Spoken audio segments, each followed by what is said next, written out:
They fired again. On April 13, 2025, the Houthis launched not one but two ballistic missiles from deep inside Yemen, aimed at Israeli military targets. Within seconds, air raid sirens screamed across Jerusalem and Tel Aviv. The missiles fast, loud, and deadly. But they weren't just targeting Israel. They were testing limits and poking a much bigger bear. Because just offshore in international waters, a fully loaded U.S. Navy carrier strike group was already running high alert. And when missiles start flying in a war zone, especially ones launched by Iranian-backed rebels, the U.S. doesn't sit back, they drop the hammer. So, what really happened after those missiles were fired? And how close did this come to sparking something far bigger? The Houthis didn't just launch a missile. They launched a message. At exactly 3:41 a.m. local time, two ballistic missiles arced through the early morning sky, fired from rebel-controlled territory in northwest Yemen. Intelligence sources suggest their intended targets were Israeli military installations, possibly near Tel Aviv or the outskirts of Beersheba, but they never got that far. One was intercepted by Israeli air defenses mid-flight.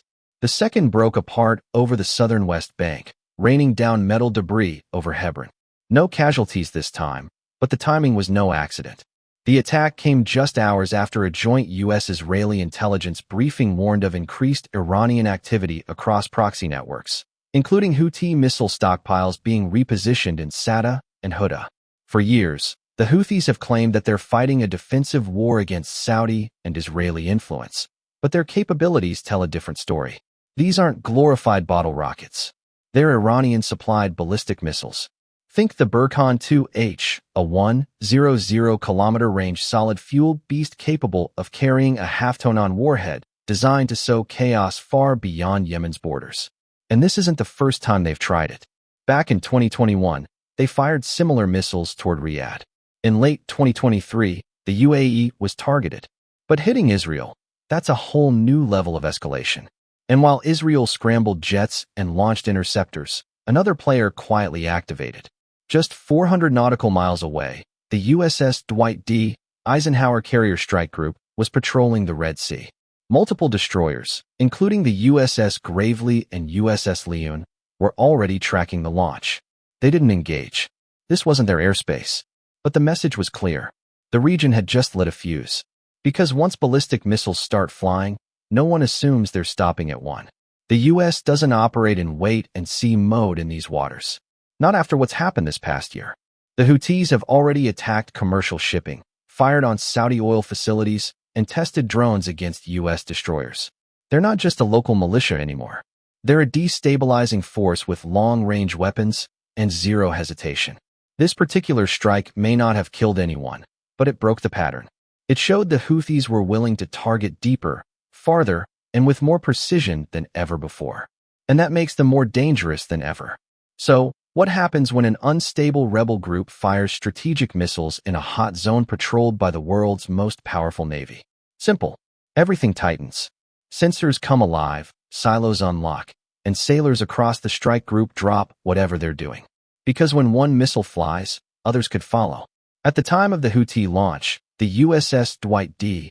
Eisenhower Carrier Strike Group was operating in the northern Red Sea, well within reach of Yemen's western coast. That means the USS Gravely, the USS Leon, and other Arleigh Burke-class destroyers were already tracking every radar ping from the Yemen mainland. This wasn't the first time they've been put on alert.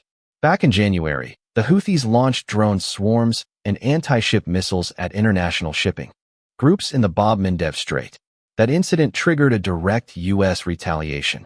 Tomahawk strikes on radar sites, launchers, and weapons depots across Houthi-controlled territory.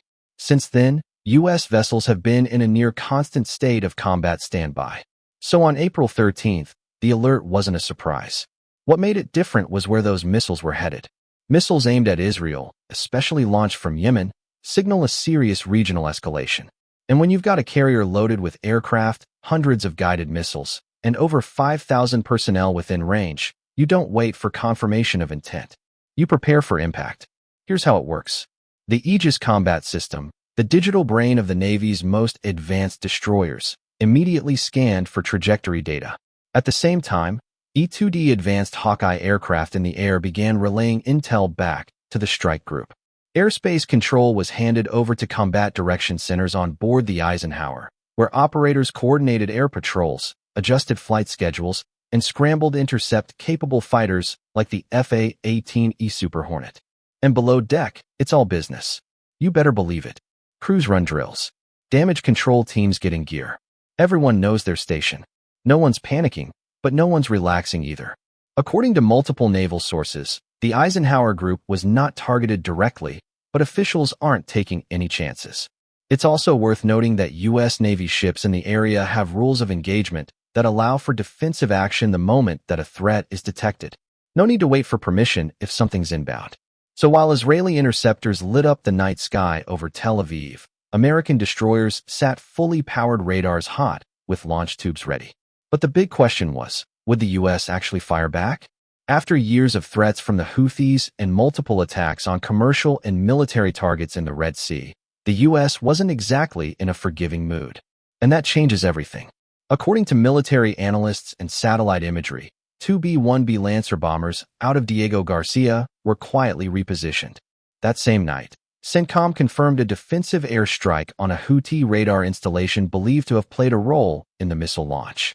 No civilians, no warning, just a single precision-guided munition and a sudden thunderous wake-up call. But that was just the teaser. Within 48 hours, the U.S. launched a coordinated multi-target strike on Houthi military infrastructure.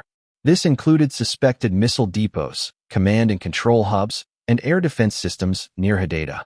Footage from local sources showed secondary explosions, likely indicating ammo or fuel storage was hit. Cruise missiles, most likely Tomahawks, fired from destroyers in the Red Sea, hit with terrifying precision. Unlike traditional artillery or airstrikes, these low-flying GPS-guided weapons cruise under radar, hugging the terrain until they slam into their target like a freight train. By the time you hear it, it's already too late. Simultaneously, naval electronic warfare teams likely jammed Houthi radar systems, scrambling their ability to coordinate a counterattack. The goal wasn't just to destroy hardware. It was to disorient, blind, and paralyze. And it worked. In the 72 hours following the U.S. response, Houthi media channels fell silent. No victory videos, no claims of defiance, just silence. For a group that thrives on propaganda, that speaks volumes. This wasn't just retaliation. It was a statement, a message, not just to the Houthis, but to their backers in Iran. If you escalate, we will respond swiftly, strategically, and without hesitation. And the message was reinforced by posture, not just firepower. U.S. naval forces remained in the area. Carrier operations continued. Combat air patrols from the Eisenhower flew daily missions, and destroyers maintained a constant radar picture over the Bab el-Mandeb Strait and the Red Sea. It's important to note that this wasn't an act of war. It was a calculated show of dominance. The U.S. didn't flatten SA or carpet bomb rebel-held territory. That would have been disproportionate and reckless.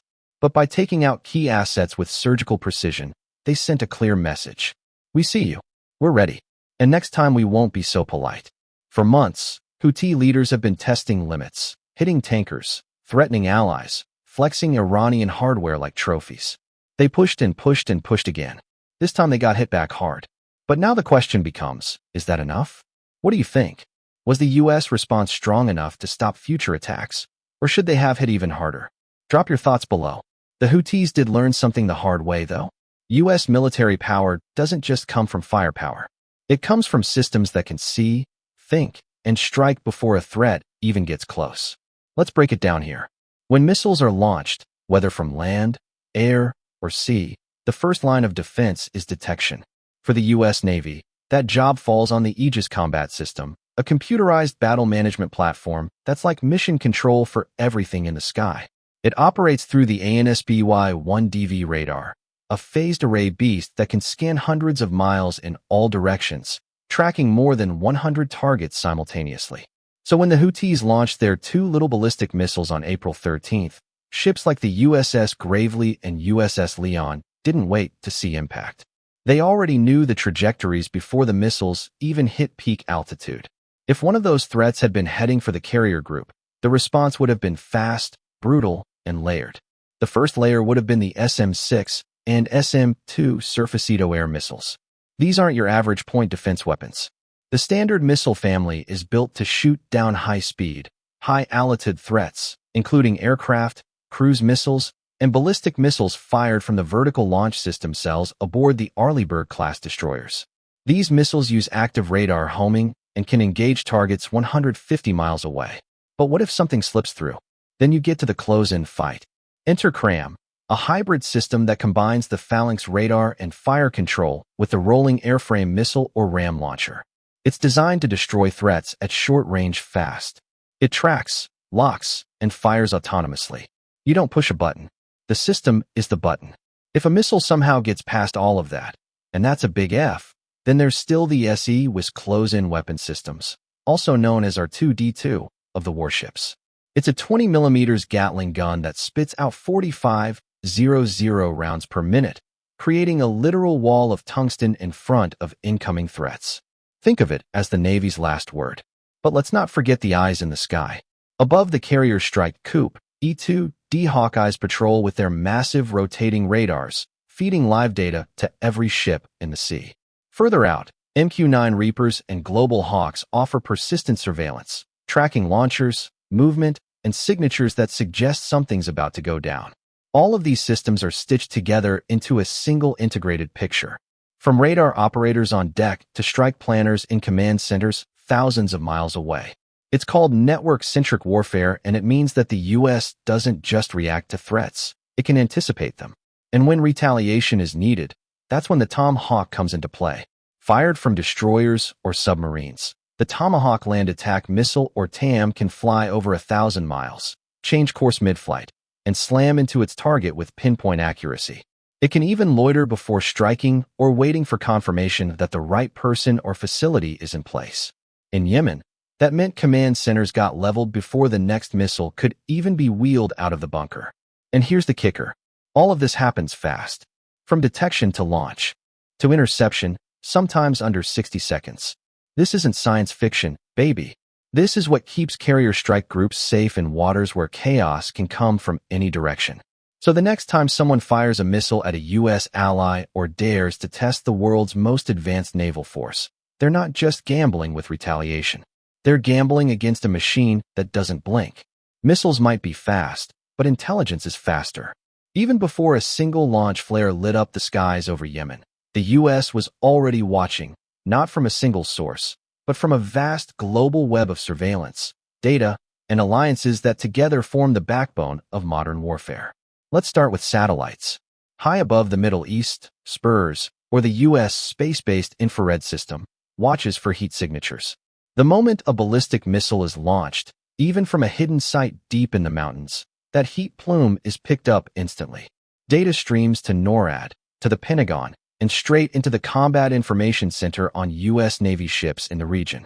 But satellites don't work alone, either. On the ground, signals intelligence units. Think NSA forward operatives and Navy cryptologists monitor communications across the region. Encrypted chatter, frequency spikes, electronic signatures, all of it gets analyzed. If a rebel commander sends a coded green light transmission, odds are someone at Fort Me heard it. Then there's human intelligence. Over the past decade, the U.S. has cultivated an extensive network of assets across Yemen, Saudi Arabia, and beyond. Local informants, allied intelligence services, even defected Houthi fighters play a part in feeding the intel back to American analysts. And here's the part that most people forget. The U.S. doesn't work alone. Every alert, every threat is cross-checked with Israel's Unit 8200, the UK's GCHQ, and partner commands in CENTCOM and NATO. It's not just America pulling strings. It's a coalition of democracies facing down a proxy threat. So, when the Houthis launched those missiles, it didn't take long for the full picture to come together. Within minutes, analysts in Florida, drone pilots in Djibouti, and missile techs on the USS Gravely were looking at the same screen. The enemy's launch site, the trajectory, the response options, all of it mapped in real time. Global coordination at the speed of war. The U.S. has the tech, the intel, and the firepower to shut down threats in minutes. But should it always use it? That's the dilemma in modern conflict.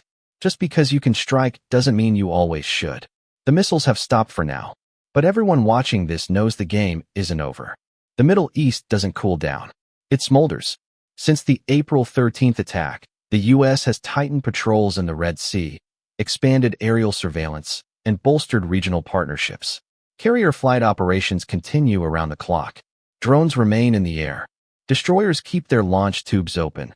But the Houthis are unpredictable, and they're not operating alone. Iran has a long history of using proxies to test boundaries without getting its own hands dirty. And now that the Houthis have proven that they can strike Israeli territory, the stakes just went up. And you want to believe that? So, what if next time the missile isn't intercepted? What if it hits a civilian target? What if U.S. personnel are caught in the blast radius? That's the tightrope that the U.S. walks in this region every day. Respond too softly, and you invite more aggression. Hit too hard, and you risk dragging everyone into a regional war. The U.S. Navy is still there, still armed, still scanning every horizon. And when the next threat emerges, they won't be asking questions. The Houthis fired their shot. The U.S. answered. What do you think the U.S. should do next? Double down or dial it back before things explode? Let us know in the comments. We want to hear from you. What would you do if you were in command? If you found this video insightful, give it a like, subscribe for more frontline breakdowns, and hit that notification bell so you never miss a strike. Thanks for watching, and stay sharp because the next launch could already be locked in.